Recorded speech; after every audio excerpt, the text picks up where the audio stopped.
Men are good, as are you.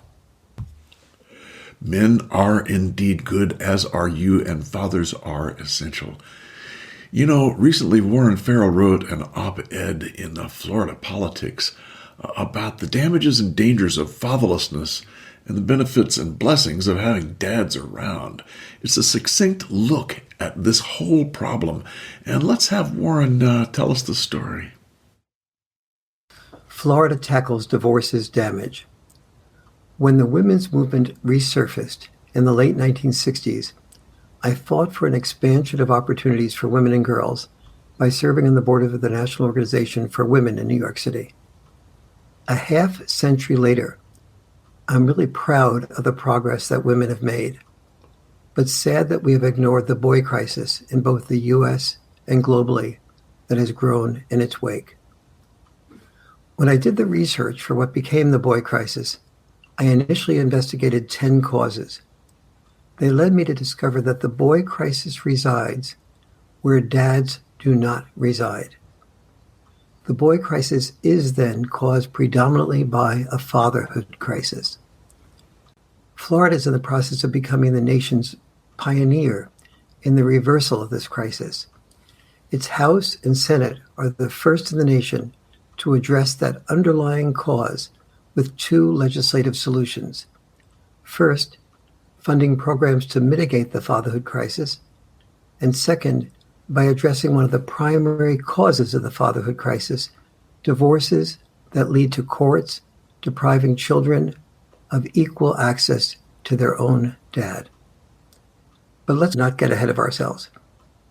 Is there really a boy crisis? Yes. Here's just a bit of the evidence. It is a crisis of mental health. At the age of 9, boys' and girls' suicide rates are the same. Between 10 and 14, boys commit suicide twice as often as girls, and between 15 and 19, 4 times as often. It is a crisis of physical health.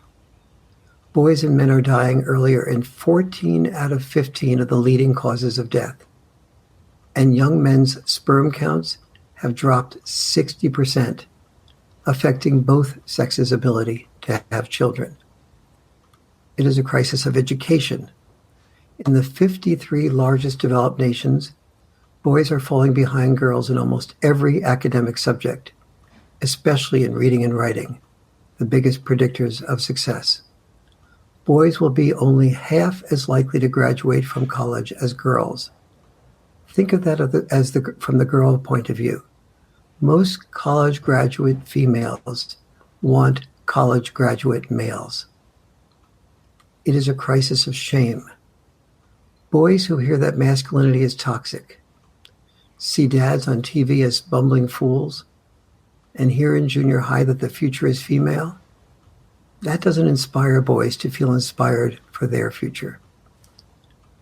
What's the evidence, though, that the fatherhood crisis is the primary cause of the boy crisis? Just for starters, when Dr. Richard Warshak asked more than 100 of the world's most respected psychologists and researchers to assess what led children to do best after divorce, their answer was unanimous: equal shared parenting. It came to be called the consensus report because of that unanimity. My own findings in the research for the boy crisis revealed 4 must-dos if children of divorce are to fare as well as children in an intact family. Number 1 is equal time with both mom and dad. That was by far the most important, equal time with both mom and dad. Number 2, parents living within about 20 minutes drive time from each other, so that the children didn't resent going to the other parents' home because they had to give up being with their favorite friend's birthday party or give up their soccer practice. Number 3, no bad-mouthing of the absent parent. Bad-mouthing of the absent parent is bad-mouthing that half of that child who is the absent parent. Number 4, consistent couples communication counseling. Not just counseling at the moment of an emergency, because then both parents try to prove that they're right, but counseling that is consistent, that allows both parents to have an understanding of the best intent of the other parent. Both girls and boys suffer from dad deprivation in more than 70 ways. That's 70 ways. Without a same-sex role model, though, boys suffer more intensely. A few examples. Dad deprivation is the single biggest predictor of suicide, but especially for males. When socioeconomic variables are controlled for, it is also a leading predictor of obesity, of addiction to video games, of alcoholism, of death by opioid overdose, of both bullying and being bullied, of having to drop out of high school, of being unemployed or street homeless, of committing crimes, of being imprisoned, even of joining ISIS and becoming a mass shooter. Hitler Youth exploited the vulnerability of dad-deprived boys, as have Catholic priests, as in the movie Spotlight, as have gang leaders, as have drug dealers, creating artificial families to substitute for loving families. The fastest way to reduce the involvement of government is to increase the involvement of dads. When I ran for governor of California, I discovered the degree to which prisons are basically centers for dad-deprived males. Government doesn't just pay for their crimes. It also funds the police to prevent the crimes and finances the prisons to house the criminals. The more dad involvement, the less we need the involvement of government. We need the involvement of government less to pay for everything from the costs of mental health to the comorbidities of obesity and addictions that increase COVID deaths. And the more dad involvement, the less need for Patriot Act type limitations of freedoms that emanate from dad-deprived men joining ISIS or committing mass shootings. How do we get dads involved? One of the things I've discovered by looking historically is that when we tell men they are needed, men respond. Think for a moment. Every generation had its war or its wars.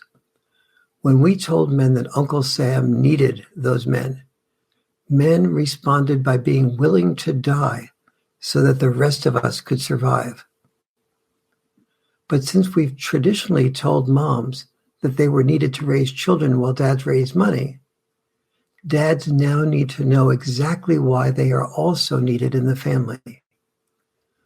Both moms and dads need to know, for example, that dad-style parenting, such as boundary enforcement, helps create the postponed gratification that is the single biggest predictor of our children's success.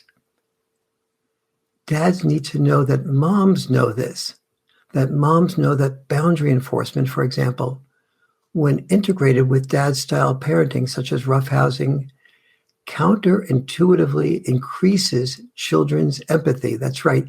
Roughhousing combined with dad-style parenting actually leads to an increase in children's empathy. It also increases the children's social skills, such as being able to distinguish as a result of roughhousing combined with boundary enforcement, to be able to distinguish assertiveness from aggressiveness. And well-developed social skills leads to more friendships, and to children, therefore, who are more motivated, less tuned out, happier, less likely to be depressed. Every mom needs to know that a dad sharing the burdens and joys of raising children can also reduce her experience of being overwhelmed, as well as often feeling guilty about not being her best self either for the children or for her career. When a mom knows that children with fully involved dads benefit in more than 70 ways, she will care. And when a career-oriented mom knows she can be a, quote, have-it-all woman with a successful career, a well-raised children, and a happy marriage, if she marries and also respects a nurturer, connector type of man who's involved with raising the children, rather than a provider, protector man who's involved only with raising money, we can all benefit from that mom's success and her well-raised children. It is time to no longer limit men's sense of purpose to killing and being killed. It is time to address the fatherhood crisis by encouraging a new sense of male purpose, loving and being loved. We all live in the same family boat. When only one sex wins, both sexes lose.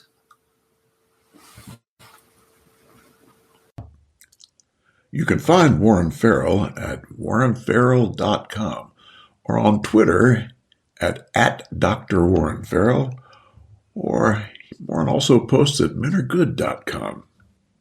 You can find Tom Golden at menaregood.com or on social media at TRGolden or on Patreon at patreon.com/menaregood.